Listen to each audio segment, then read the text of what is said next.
It's a pleasant location, this. Don't have to be at a football training ground or sitting in a dugout to talk about refereeing. This is Sheffield's Hallamshire Tennis and Squash Club. It's as good a place as any to talk to a former Sheffield Wednesday and England striker, David Hirst. David Hirst, the young kid. I'm talking about 8, 9, 10. Bit of a young tearaway? I wouldn't put myself down as a tearaway. Football fan, football fanatic, playing more than watching. I used to play school football, Sunday league football, Saturday league football. Anytime I could play football, I'd be out there, to be fair. Getting shouted in 10 o'clock at night off my mum and dad out the park. So every minute of the day was about football, yeah. Tear away for pace, though. Yeah, I think as a kid at school, I had a bit of pace about me. I used to win the athletics events quite regular. That helped me out when I went into football, definitely. Relationship with referees then? How did referees take to the young David Hirst and vice versa? Knowing what I know now, probably not very well. But no, I'm never in trouble with referees. You know, I was there to play football.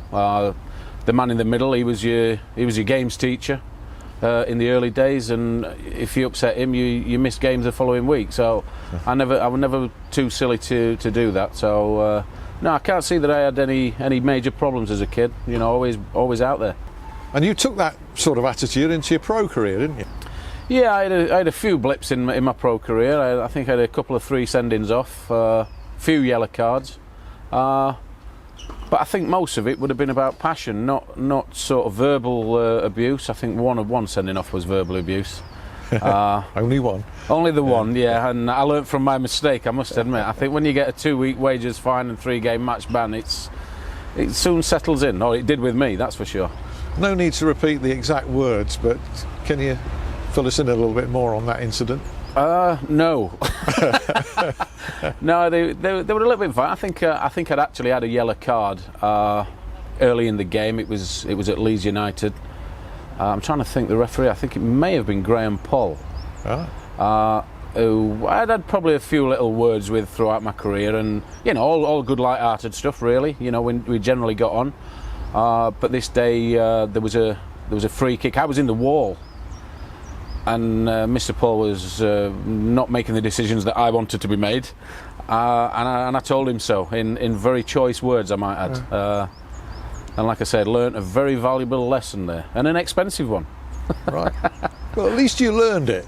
Well, that's it, and that's what it's about. I mean, you know, I've probably said worse to other referees, and the other referees have taken it in the manner that it was meant. I was never meaning to criticise the person. You're criticising decisions. And, you know, with a background, I'm from a mining village, you'd often hear a swear word around the playground, maybe. Really? Obviously, yeah. You shocked me. When you mentioned it early on, young tearaways. I don't think I was, but hey, you've asked to ask other people about that one. Your dad, I think, was a miner, wasn't he? My dad was a miner, yeah. Coach builder by trade, but spent a lot of years in the mines. Grew up in a mining community. My mum worked at a baker's. And to be fair, when they weren't at work, they were picking and carrying me to football games, if I'm honest, yeah. By and large, though, a strict upbringing, I would have thought, fairly, and you knew the difference between right and wrong. Without a doubt, yeah, definitely. I mean, I can't say that I ever really got into trouble at home, because I knew the rights and wrongs, and if I did step out of line, I got a stern word.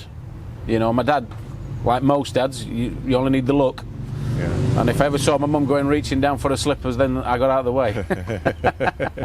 I always used to think it was interesting during your career that I'd try and ring you, because you and I developed quite a good rapport, and you know, you'd speak to me occasionally, and I used to ring you before you left your parents' home, and I remember quite often ringing, and your dad would take the call, and he'd say, "Oh no, our David's gone to work," and I'd missed you, but I found that to be a very odd choice of words. Work? Not a lot of footballers would think about it as going and earning money, and I've seen that throughout the years. Me, no, I've used the term myself. You know, I went to work. That was my job. When I left school, I wanted to play football as a job. So, hence, it's my place of work. You know, I was invariably one of the first into training every morning, and one of the last away from the ground in the afternoon. You know, that's what I wanted to be. I was around the place all the time. When I was at Barnsley, when I started there, I knew the tea room, the wash ladies, everybody about. I didn't change that attitude when I came to Sheffield Wednesday, probably a bigger club at the time. I knew all the wash ladies, the tea ladies, the ground staff, everything. Because I used to go and sit and have a coffee with them. You know, if I was waiting, when I first started, I wasn't driving, so I'd be waiting for the bus or maybe my dad to pick me up. So I'd go and have a sit down with them and have a coffee and a chat, and how's their life, and they're asking about my life, and you get a good camaraderie around the club. And I've always felt that Sheffield Wednesday has been a very friendly club, you know, and Barnsley was as well when I first started. Well, this is the lifeblood of the game, isn't it? Communication, camaraderie, and referees and match officials are part of that game. Is there enough of that kind of communication between the two sides, do you feel? I can honestly say I wasn't a big advocate of all the electronics that they wanted to put into the game, you know, as in goal line technology and things. And but I've really warmed to the idea. I don't think we use it enough. I don't think we've got enough backing for referees. As I've got older, I've probably got a little bit wiser to the game. There's a lot of situations happening now that referees need help. Whether it's a man in the stand with a TV, with the big screens at the games, which most, certainly the Premier League have got now.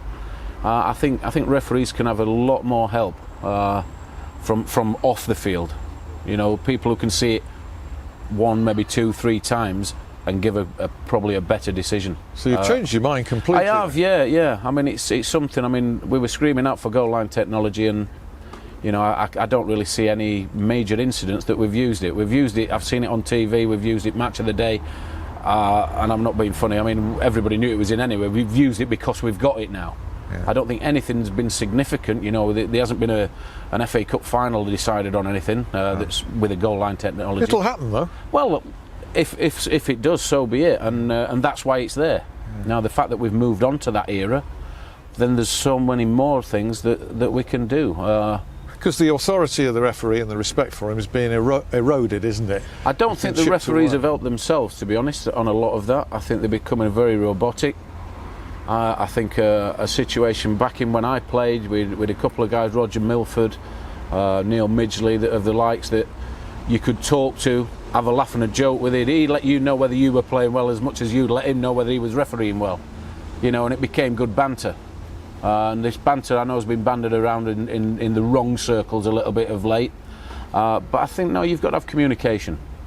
You know, we're talking that people, they want the referees to run it strict, not have any charisma, not have any character.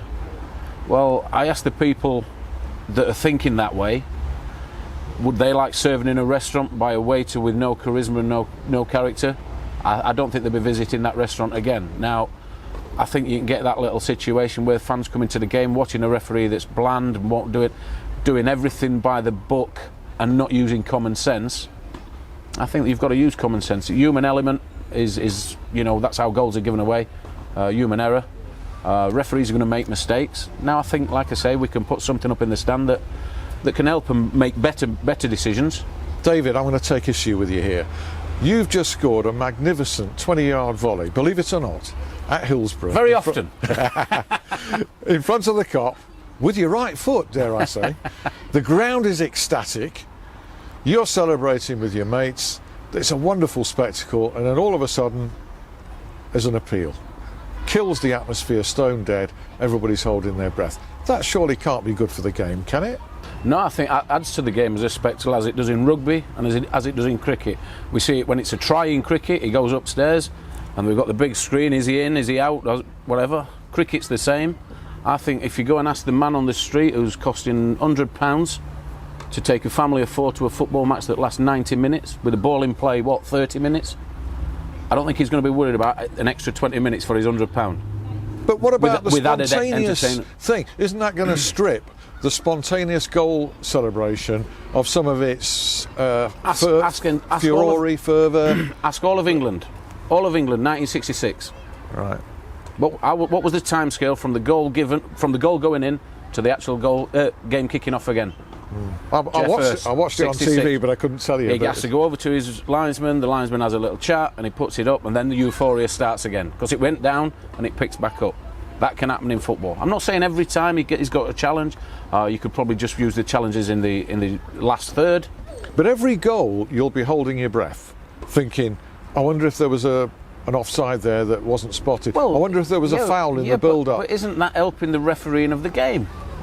Perhaps, but isn't it taking away from that instantaneous spectacle of the ball hitting the back of the net and the referee instantly Ask Thierry Henry. Or no goal? Thierry Henry, and ball, wins the game. Ireland are not very pleased. If the Irish team had have had an appeal there, they'd have been in a World Cup.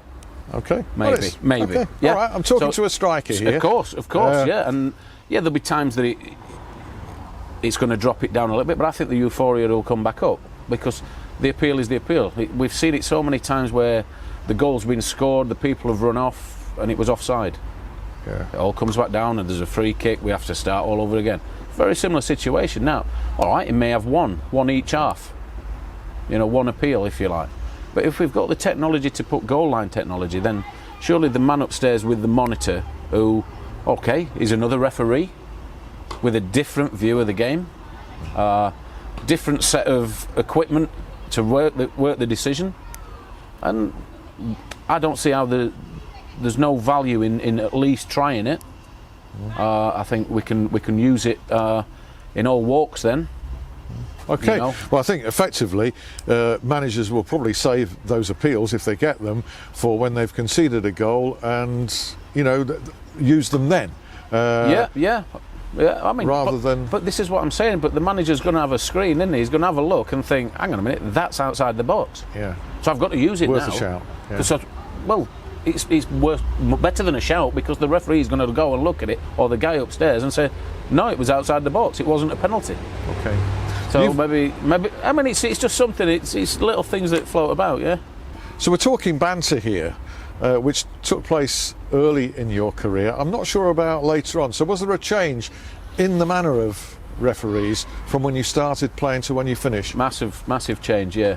Like I say, we used to be refereed by referees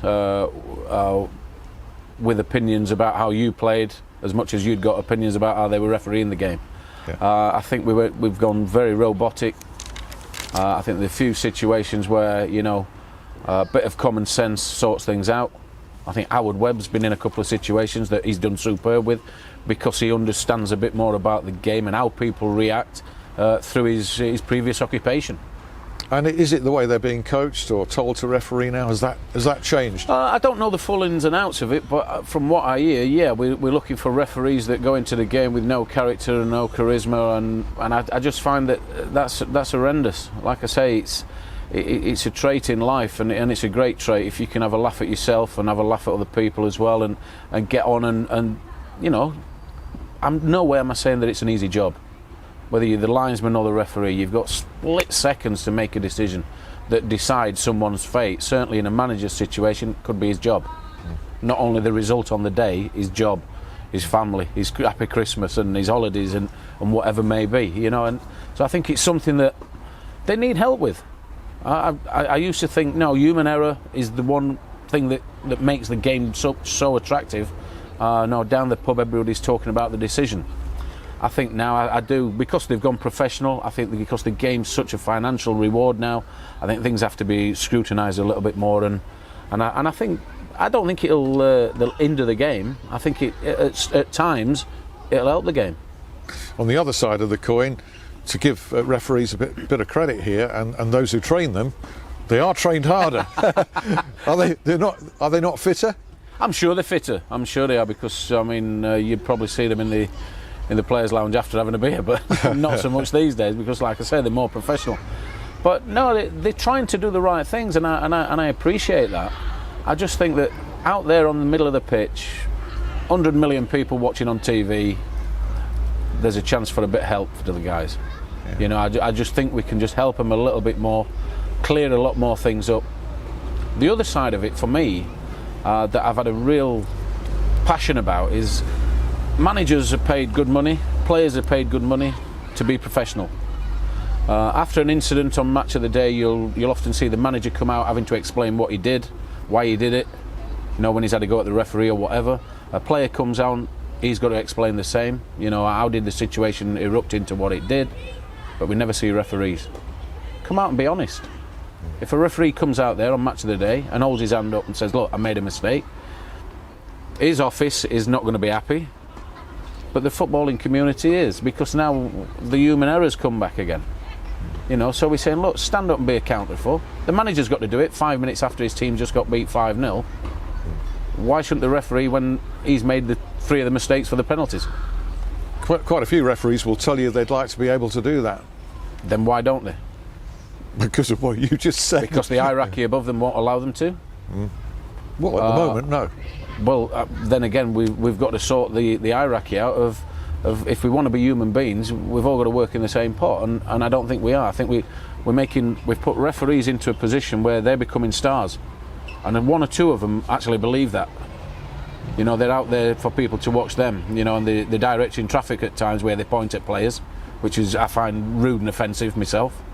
The way that they treat players, and then they're asking players to treat them differently. Now, you can't have your cake and eat it. I do agree that I know for a fact that some of the things that are said to referees during games are very choice. But I also think that when you become a referee, you're going into that game with your eyes open. Would you ever do it? Would I ever do it? Or would you ever have done it? Probably not. As a career? I've refereed a couple of little sort of charity games and things like that, and it's a hard job, I must admit, and I don't envy referees for that reason. But no, I think it's time that we open the door for more ex-professionals to do it. Yeah. Without a doubt. I think that's got a little bit more knowledge about how the game's played, and what I mean by that is the insight into training, how it works in training. What managers saying behind the closed doors. That referees will often have never seen or heard them situations, which again gives the ex-footballer that little bit more of understanding of football. Okay, David, it's never too late. The retirement age used to be 48, but it's now open-ended, mate. Well, so, I'm quite open to go for it, not a problem, as long as I can acquire 2 new knees, 2 new ankles and an iron lung. I think I'd be perfect for the job there. We'll fix it for you, mate. Top man, cheers. Thanks, David. mate. Cheers.